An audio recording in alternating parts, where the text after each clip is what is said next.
Voltamos. Reduzir os custos de consumo de água e gás é possível com medidas simples e também eficientes.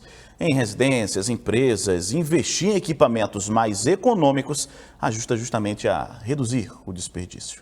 Na entrevista de hoje, vamos falar sobre como diminuir esse tipo de consumo com o engenheiro civil e empresário Josuel Fábio. Josuel, bem-vindo ao Jornal Fato Novo. Muito obrigado, Ian. Boa tarde a todos os telespectadores, todos os síndicos e pessoal que convivem da área condominial.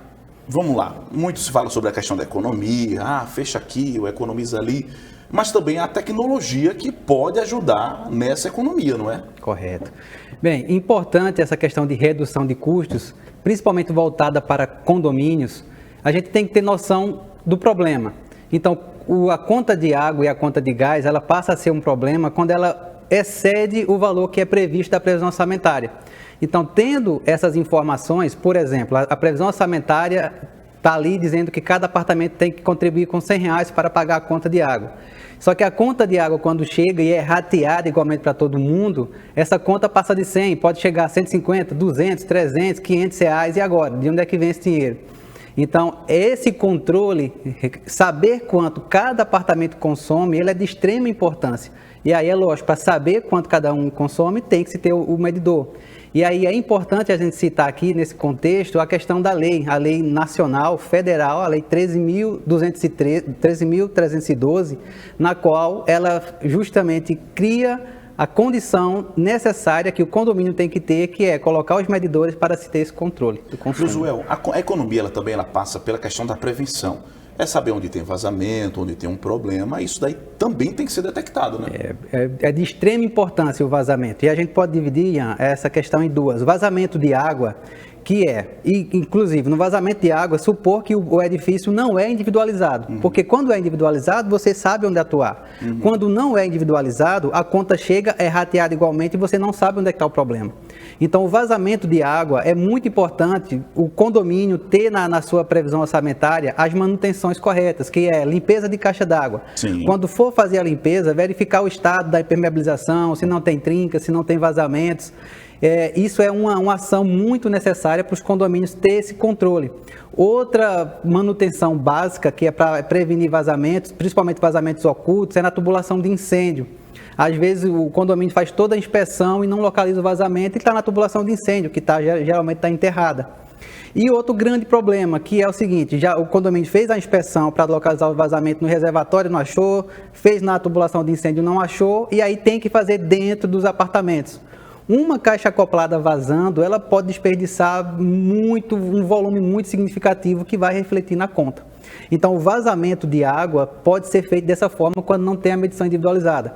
Já o vazamento de gás, é uma informação muito precisa, porque tem normas que estabelecem teste de estanqueidade para se fazer a manutenção correta do sistema de distribuição de gás.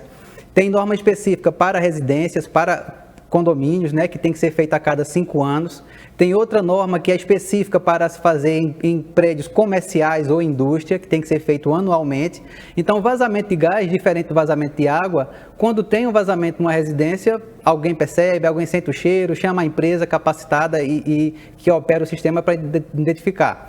Mas uma informação muito importante que tem que deixar aqui é: os síndicos, os gestores condominiais têm que fazer o teste de estanqueidade no tempo certo para prevenir.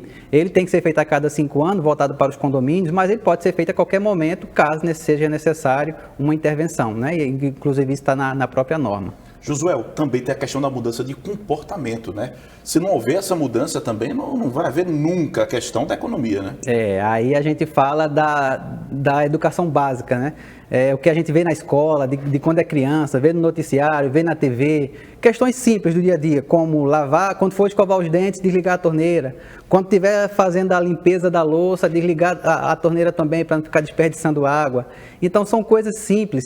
E aí, quando a gente vai mais para uma questão técnica, equipamentos que reduzem o consumo de água, por exemplo, redutores de vazão em chuveiros, em torneiras, caixas acopladas com acionamento duplo, né, que ela despeja 6 litros ou 3 ali, número 1 ou número 2, tem que saber apertar direitinho também. Então, tem economia simples de se fazer que refletem muito significativamente na conta individual de cada apartamento.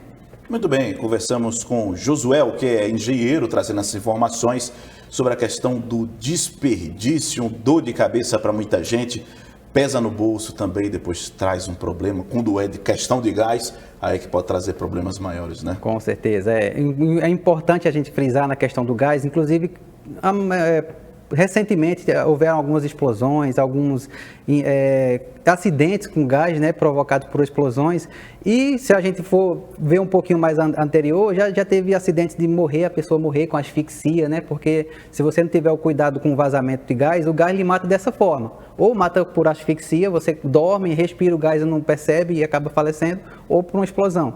Então a questão do gás ela é muito importante e precisa ser bem relatada e bem cuidada. É grave, atenção de todos. Mais uma vez, muito obrigado, Josué. Muito obrigado, Ian. Obrigado a todos.